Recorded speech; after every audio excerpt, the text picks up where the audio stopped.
जनमत की पुकार में आपका स्वागत है। गुजरात के अमरेली की राजूला पुलिस ने उस गिरोह के 3 आरोपियों को पकड़ा है जिन्होंने अमरेली जिले के राजूला में एक ट्रक वाहन खरीदने की साजिश रची और ऋण चुकाए बिना ट्रक को बार बार स्क्रैपिंग के लिए बेच दिया। दिनांक 16 नवंबर 2024 को राजूला पुलिस स्टेशन में धोखाधड़ी और साजिश का अपराध दर्ज किया गया था, जिसमें राजूला पुलिस ने एक नकल गिरोह को पकड़ने में सफलता हासिल की है।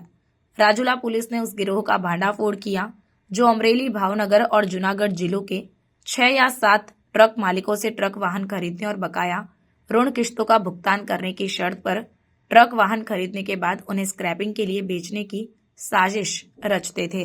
इस धोखाधड़ी करने वाले गिरोह के आरोपियों ने उस ट्रक मालिक को ब्याज के रूप में कुछ रुपए दिए जिस पर लोन चल रहा था, जो ट्रक बेचना चाहता था, और लोन शुरू हो गया था और चल रहे लोन की किश्त राशि का भुगतान करने की शर्त के साथ ट्रक को नोटरीकृत किया गया था।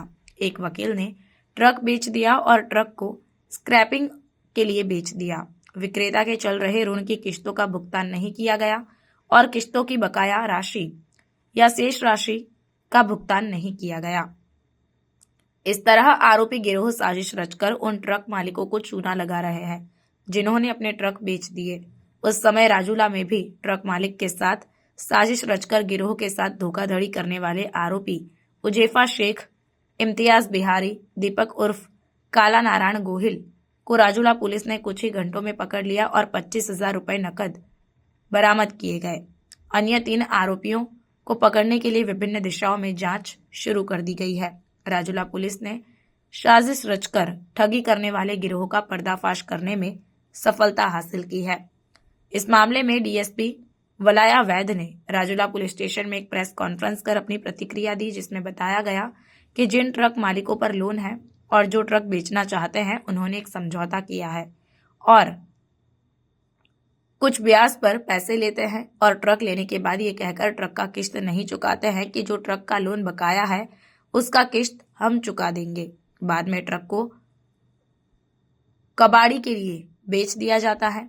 राजूला पुलिस ने ठगी की साजिश रचने वाले गिरोह को गिरफ्तार किया है।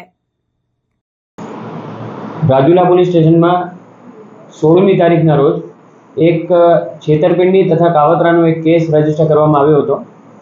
આ કેસની વિગત એવી રીતની છે કે આમાં એક ઓર્ગેનાઇઝડ એક ગેંગ છે જે લોન જેની ચાલુ હોય એવા ટ્રકવાળા માણસોને પકડીને અને જે ટ્રક વેચવા માંગતા હોય એની સાથે એક બાનાખાટ કરીને કરાર કરે છે, જેમાં લમસમ પહેલાં કંઈક રૂપિયા આપવામાં આવે છે।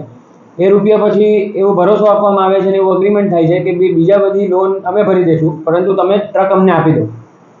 એકવાર ટ્રક પોતે મેળવી લે છે પછી નથી એ લોકો હપ્તા ભરતા નથી, કાંઈ પોતાનો ફોન બોન બધું બંધ કરી દે છે, બધા ટચમાં નથી રહેતા જેની સાથેથી વેચાણ કરાર કરે છે એની સાથે।